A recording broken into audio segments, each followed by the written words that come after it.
There are so many reasons not to skip breakfast. So many savory, mouth-watering, tasty, delicious beyond all belief reasons. Actually, that last one was pretty convincing.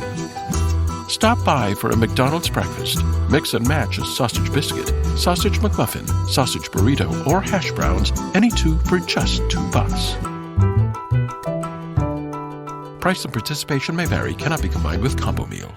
Gas mark 1, 2, 3, 4, 5. I'm gonna cook a meal that's gonna make you mine. I'm turning off the oven, now we're ready to roast.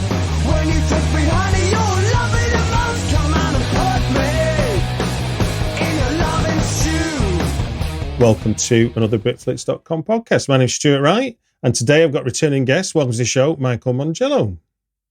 How you doing, Stuart? I'm doing very well, sir. Doing very well. All the better for a catch-up after 4 years.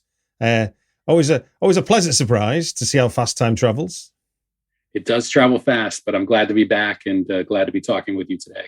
And that was for the film Diane that was playing at Frightfest. And here we are to talk about your new film, The Changed, which is also playing at Frightfest. Before we go into any detail about that movie, do you want to give people a brief synopsis to what The Changed is all about? Well, The Changed is about how one family is seeing their friends and neighbors change and their growing paranoia and everything that happens within a 24-hour period.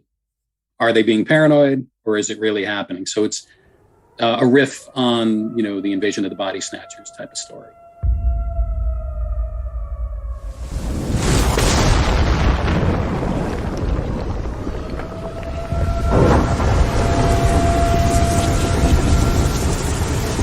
Hello, viewers. I'm Katie Walters, a face you know and trust, now changed for the better. I'm asking for your trust now. If you're watching this broadcast, you represent the small percentage of those still unaffected by the historical and metaphysical change your species is experiencing across the globe. We ask that you open your hearts and homes to those who will initiate your transition. Open your doors to them now. There's nothing to be afraid of.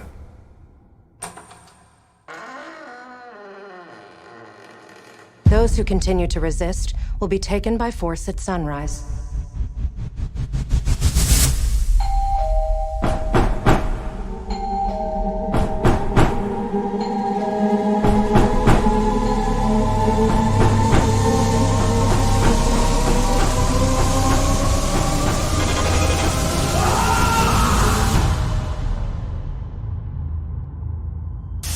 We know you will make the right choice to join us.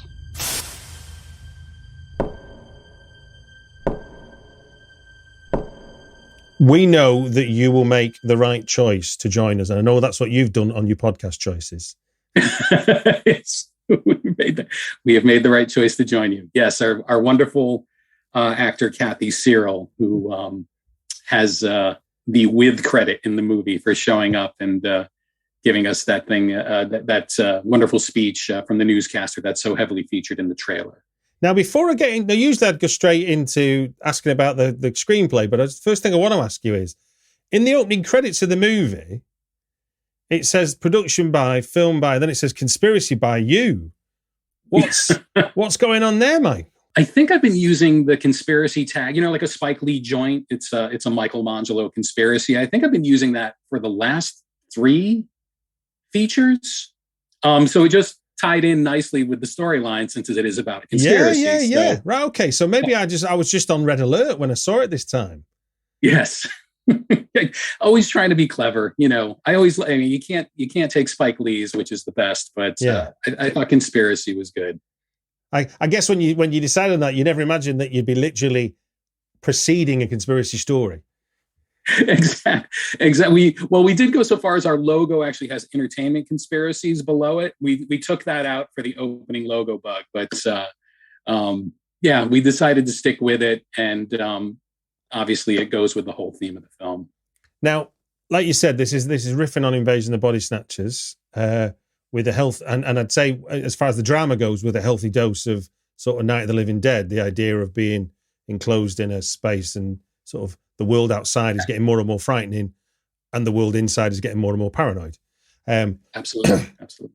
But from the point of view of the screenplay and where that begins, what was the kernel of the idea that sort of got the engine going on this film? This script is actually based on the first 10 pages of an entirely different story.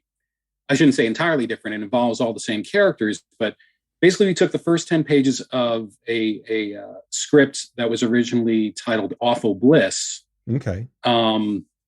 Which really came from the kernel of the idea that as much as I love Invasion of the Body Snatchers, especially Philip Kaufman's version, and Snatchers was Abel Ferrara, right? Which I really love those two versions of this type of story, but there are a few others, and also with genre, you're talking about zombie films, and this certainly is. If we're talking about the two major influences on this story, it is definitely Invasion of the Body Snatchers and the original Night of the Living Dead. People trapped in that space. Most of those zombie stories, most of those pod people stories, just take so long to get there. The original kernel of the original story, the Awful Bliss script, was everybody has seen this kind of movie before. Let's just start in the third act, which is really what we did. Unfortunately, I shouldn't say unfortunately, because it is a great thing that we got to make this film, but now we've done acts 1, 2, and 3, and the sequel would pick up essentially where this one leaves off, which, like I said, is within the first 10 pages of the original script. So that script really had more in common with Red Dawn. Oh, okay, that makes sense. Yeah, it becomes like sort of this ragtag team of people who are doing hits on the Changed, and they're trying to make it to a free zone, and that's a $25 million film. There's always tomorrow, Michael. There's always tomorrow. There's always tomorrow. But we basically decided to expand the opening of this because I knew the characters so well. Yeah. We had the ear of an investor who was interested in working with us.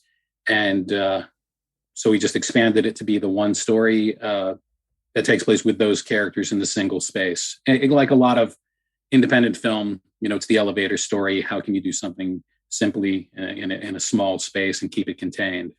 Now, coming out, again, is this his European premiere at Frightfest? This is the world premiere at Frightfest. Oh, congratulations. Let's just get that on mic. Thank you.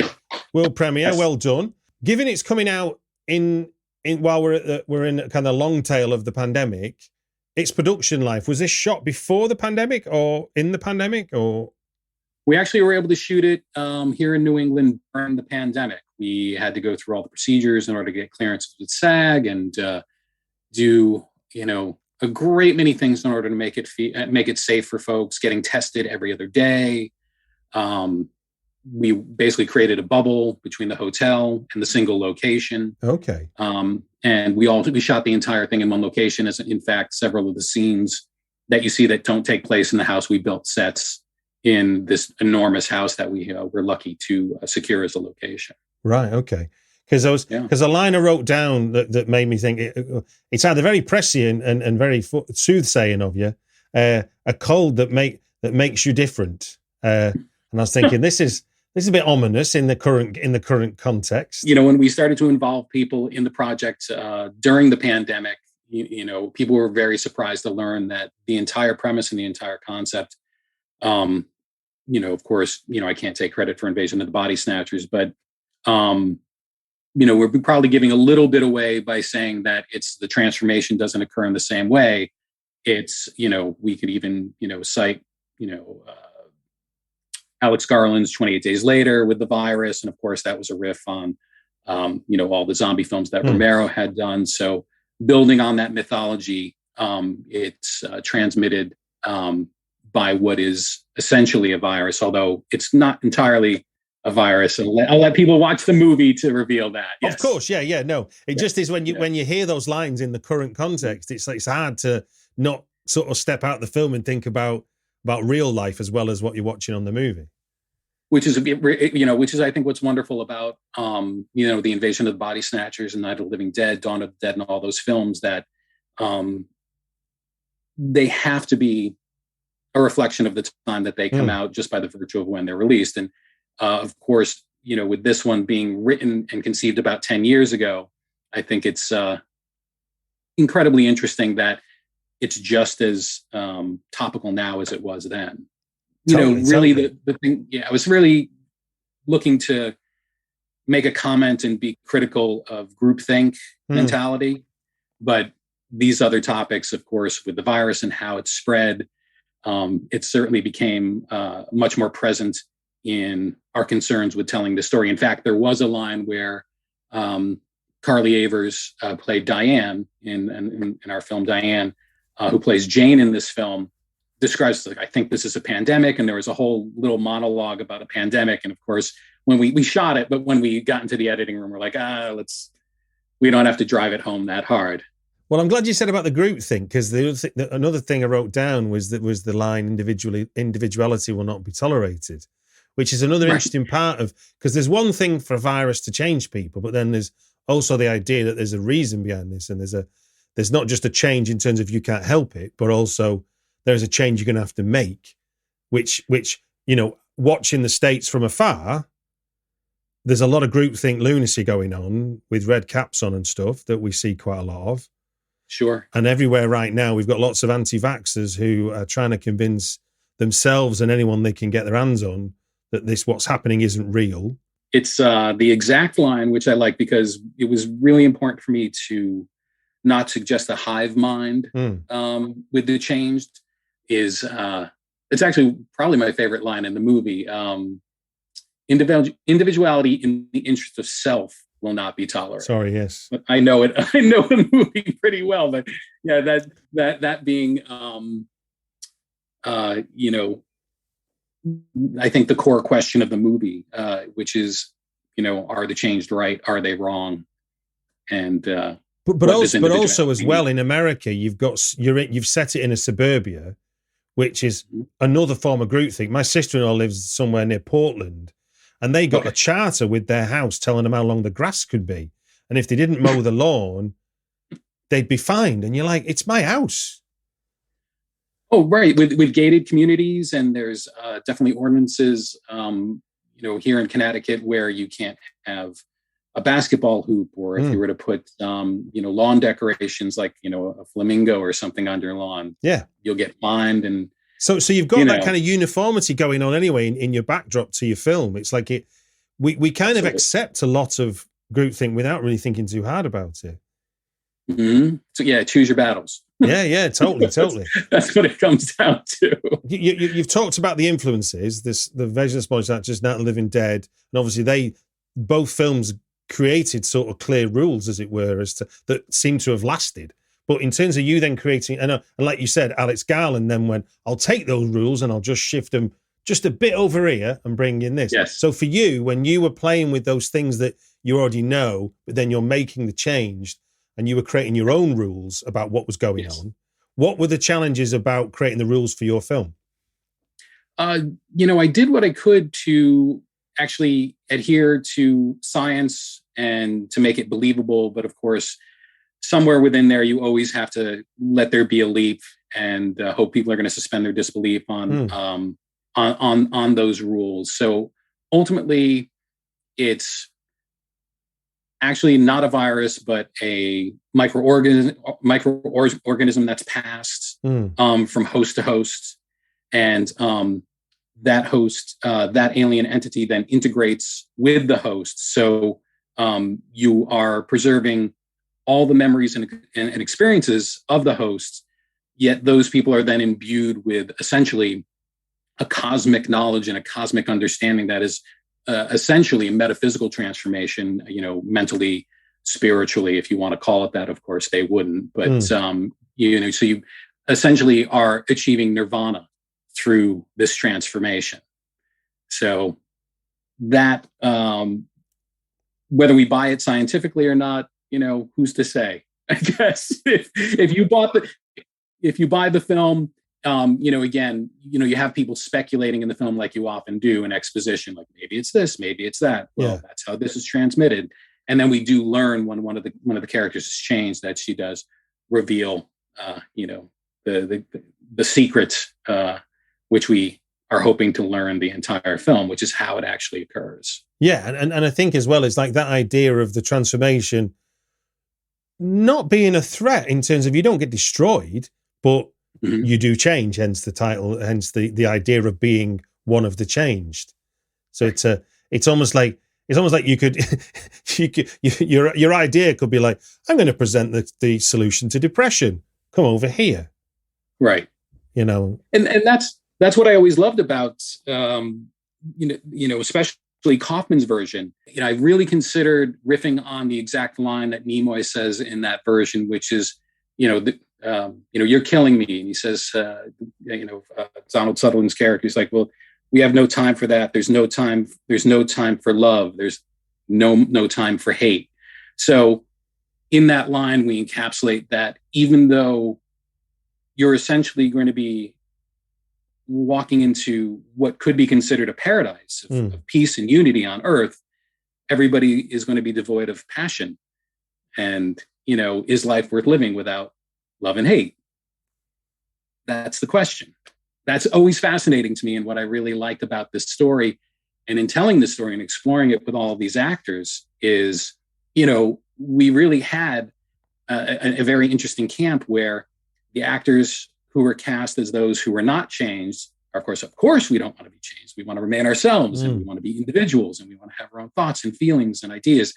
And the people who were playing the changed were very much like, well, why wouldn't anybody want to do this? You're basically offering complete peace and harmony, which would then, of course, go worldwide. Who wouldn't want that? At the cost of who you are? That's the question. At the cost of free will. Yes, at the cost of free will. Individuality in the interest of self. Then again, we offer that already. You can go into a psychiatric facility. Somebody will give you some drugs, and that'll essentially switch you off. Right. It's a fact. All cars will eventually break down. If you have CarShield, you can protect yourself from the high cost of auto repairs. And they're America's #1 auto protection company. Your transmission, engine, and car's computer system are all covered. Get the ultimate vehicle service protection. Call CarShield now at 800-440-5931. That's 800-440-5931. There are a lot of choices when it comes to car shopping. Only Kelley Blue Book is your trusted resource for one-stop car shopping. Have confidence to price it, buy it, fix it, trade it, sell it, and love it when you KBB.com it. It's as easy to say as it is to use. Kelley Blue Book is the #1 most trusted third-party automotive site. So no matter what your it is, be empowered to nail it at KBB.com. But you'll still function. You'll still know who you are. But you'll be flatlined emotionally. Right. I mean, I don't know about you, but it's like the idea of every film being brilliant and every song being brilliant. It's like, that's impossible. The great thing is when we experience things we don't like, it makes the things that we do like all that better. The peaks and the troughs of emotions to subjective things are what makes us, the idea of not having a reaction, which brings me neatly onto something that I got. This is something at the end, and it isn't a feature of the film. It's a choice you made. You put the thermals on the end of your soundtrack, and I'm like, of all the, I'm not. I can't. There won't be many people that will be. That I'm guessing that'll be interviewing you that will say the thermals were on the end of your soundtrack. But I was like, what the hell? Amazing choice. Yeah. So how did you get together with that? We have some religious threads in the film. Some of the things that characters say and some of the things that characters do. God is mentioned. And so, we're talking on not a direct level, but just touching on the topic of religion within the world. And, The Body, the Blood, the Machine, I think is the album that song came off of. Mm-hmm. Here's Your Future by the Thermals on Sub Pop Records. No longer a band. They disbanded a while back, but I really just loved how that song paralleled certain elements of the story, and not in a direct way, but the whole theme or I shouldn't say its theme, but the whole mention of individuality and how when the character played by Jason Allen Smith, Mac, is talking about things that he loves, he mentions punk rock. He does, yes, So- yes, as a kind of So what it means to be it tied alive. into with that, which of course is, a staple of anti-authority and all the things that I love in music. I mean, look, I love bands like Yes, I love bands like Wilco, but the Clash and the Thermals and the Sex Pistols and all those great punk bands, how can you not love them? And I really felt that was something that was anthemic of, the human spirit, punk rock. Now, in your cast, you've got a bona fide sort of horror icon in Tony Todd playing Bill. Sure. Can you talk about what it was like to work with him, and what, in casting him in the role, what did he bring to it that until he started being it, you were like, oh wow, there we go, there's Bill? When I was talking with my investor about upping the budget so we could actually get some name talent, she asked, who do you want? And I said, gosh, if I could get anybody for this role, it would be Tony Todd. And so it was really just, I had that, he's got that silky smooth voice. Even with such a large presence, he's always just a very calm and collected and cool individual. So I thought, let's try and get Tony. And that was really one of my first thoughts about casting. And when we were able to get him, he read the script and he loved the script. And his manager, Jeff, was just super enthusiastic about it. So we were able to make it happen. And I've worked with some other celebrities, but Tony Todd was the most joyful experience I've had working with somebody at that level. He came in, it was an indie film shoot. He was surrounded. Clare Foley, of course, has got some great notoriety as the Sinister Girl, and she's in Gotham, and she's in Orange is the New Black, and she's actually the top billed star of the film, and she's wonderful. But Tony Todd came in and just worked with everybody as an equal, treated everybody with respect, and had such respect for the material, had great suggestions.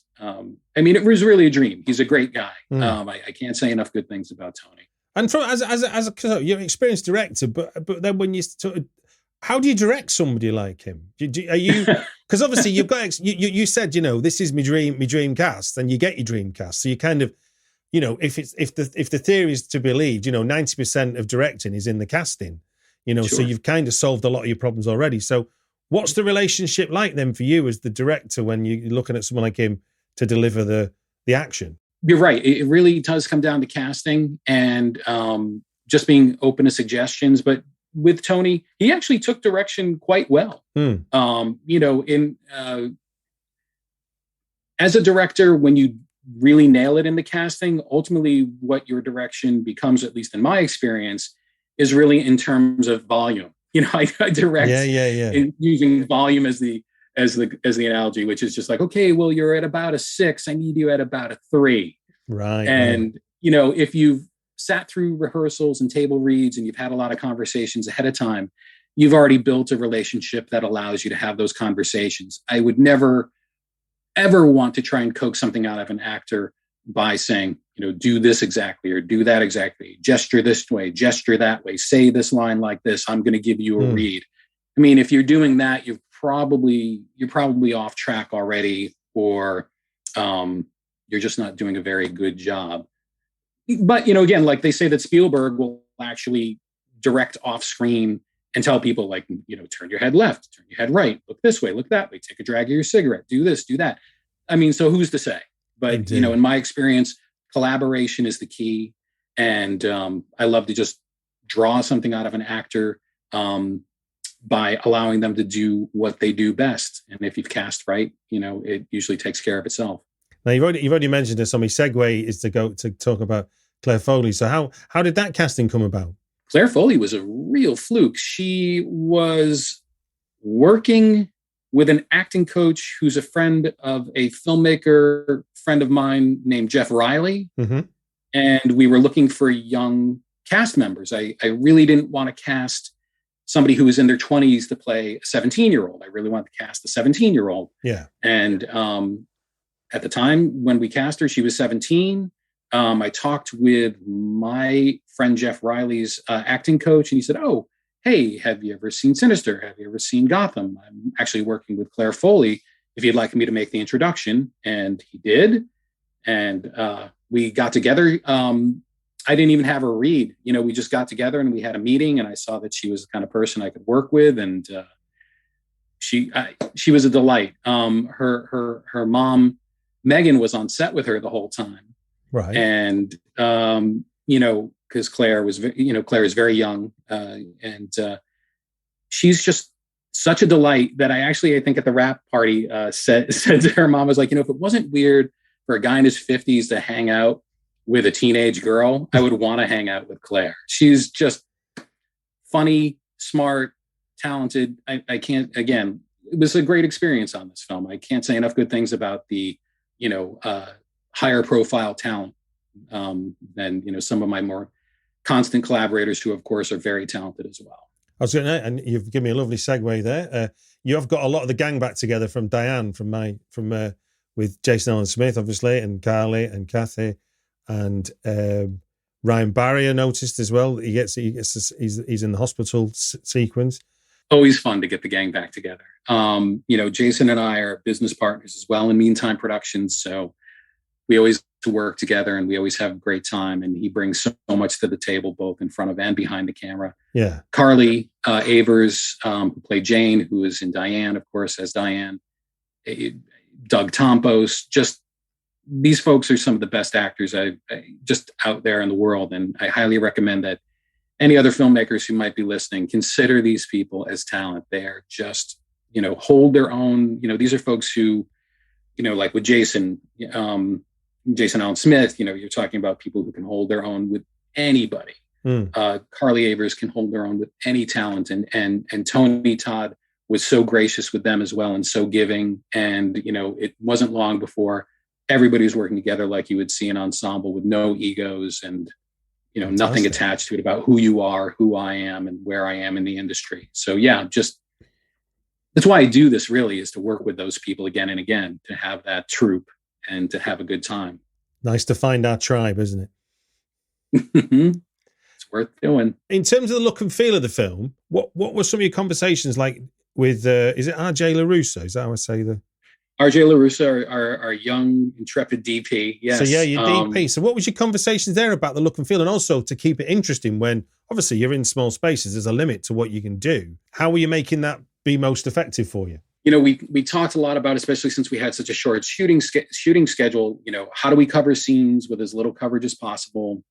And how do we attribute different feelings of the film and attribute, different impacts with the cinematography through how we shoot different scenes, actors or characters. So we ultimately came up with a formula that is basically when when a scene was in control of the changed were controlling the situation, you've got no handheld camera. When people are controlling the scenes, you'll see that it's always handheld camera, even if it's only slight. So that was one of the earlier tricks that we decided to employ very early in the film, when things are steady, everything's very still, no handheld camera. But you'll notice that even when we get into the film and we start cross-cutting, you'll see that if somebody's changed, lock still. If it's not, it's moving camera. And so we decided to choose our battles also as well by shooting multiple cameras when we had multiple people in the room to try and accelerate the production. But we used that in a way that we made sure that it made sense as far as the visual grammar that we were trying to employ throughout the whole film. And very much a dogma film too. I mean, we certainly had lighting in the film, but whenever possible, we were mostly using practicals and natural daylight. And of course, even to the point of like using overhead fluorescents that were actually in the room and things like that. No, I remember an interview with Jeremy Saulnier talking about the green room, and obviously a lot of the action in that movie happens in literally a green room at a venue, but you've got multiple people in the room, and to make that interesting, you've got to really be, it's obviously it's easier to deal with than a truck rolling down a highway, but in terms of the language of cinema, you've got to really think about how you get people involved in the scene, because if they're there, then what? If they're there and they're not doing anything, what are they in the scene for? It's tough. It's it's a tough balance. I mean, I always look at other filmmakers, say Paul Thomas Anderson, just by way of example, Stanley Kubrick, of course, where you just have these long takes that when you're engaged in the story and you're engaged in the performance, you don't even think about that. Even as a filmmaker, when I'm engaged in a story that way, I don't think of a story in a critical fashion if I'm engaged. So when I go back and rewatch these things, it's really something that fascinates me that, look, if we've got our audience, we can almost get away with anything visually, as long as people are engaged in the story and they care about the characters. If you succeed in that, you're probably not going to have to worry about the rest that much. One of the films we did actually watch, both RJ and I, a couple of times was, do you remember the film that Richard Linklater did called Tape? Yes, the one with Uma Thurman turns up at the hotel room. Yeah, it takes place entirely in a hotel room. And his whole mentality, and I really agree with him, is like, you can shoot something in a room if you just think about how you're going to go about it. I mean, you can make anything cinematic. So to say that you can't shoot something in a room and make it cinematic is probably not true. Of course, we're talking about some great directors. You got Linklater and you've got Kubrick and you've got, Paul Thomas Anderson. But I mean, I really agree that, it's the details you want to show, how to move the story forward. And of course, a lot of that comes down to pace that you work out in the editing room as well. This was, I think the first cut was 90 minutes and we ended up cutting this back to the total runtime is 80 now. You're like my segue man here, because my thoughts were, what did you learn about the what did the story reveal to itself in editing that wasn't clear when you were writing it? Gosh, too many things. I think it revealed that the script was a little overwritten. And as a screenwriter yourself, I think you can identify with this, that sometimes you over-explain and then sometimes you don't explain enough.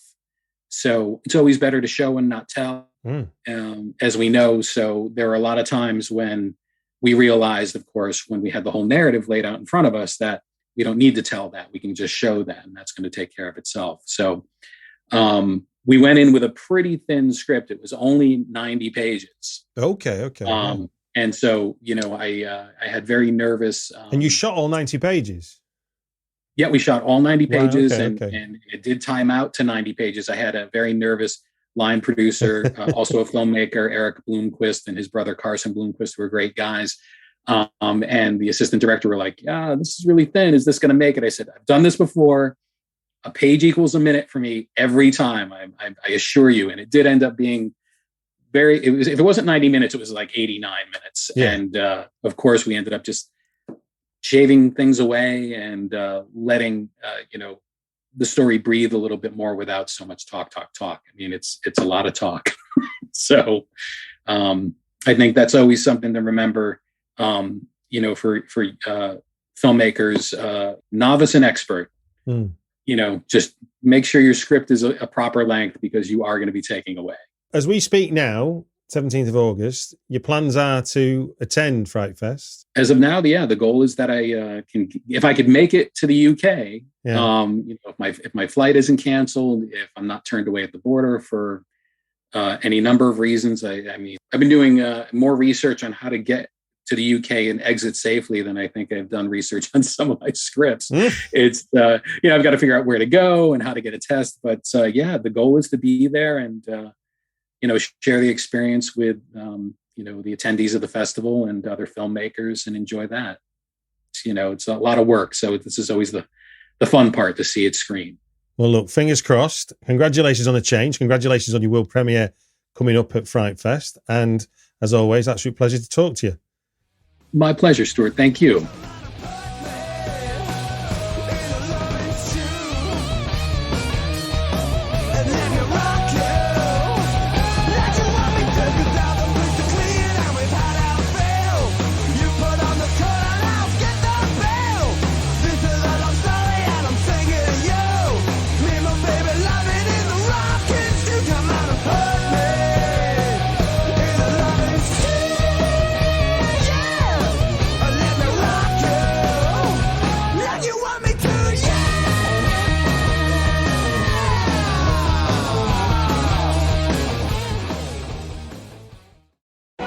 We can sum up McDonald's new crispy chicken sandwich in one word.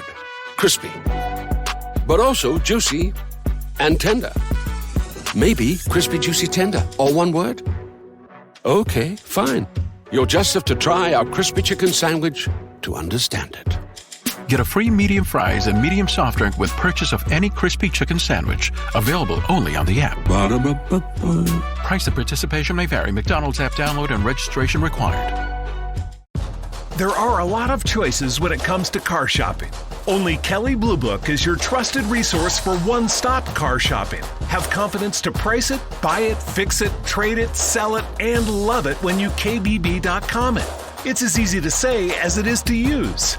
Kelley Blue Book is the #1 most trusted third-party automotive site. So no matter what your it is, be empowered to nail it at KBB.com.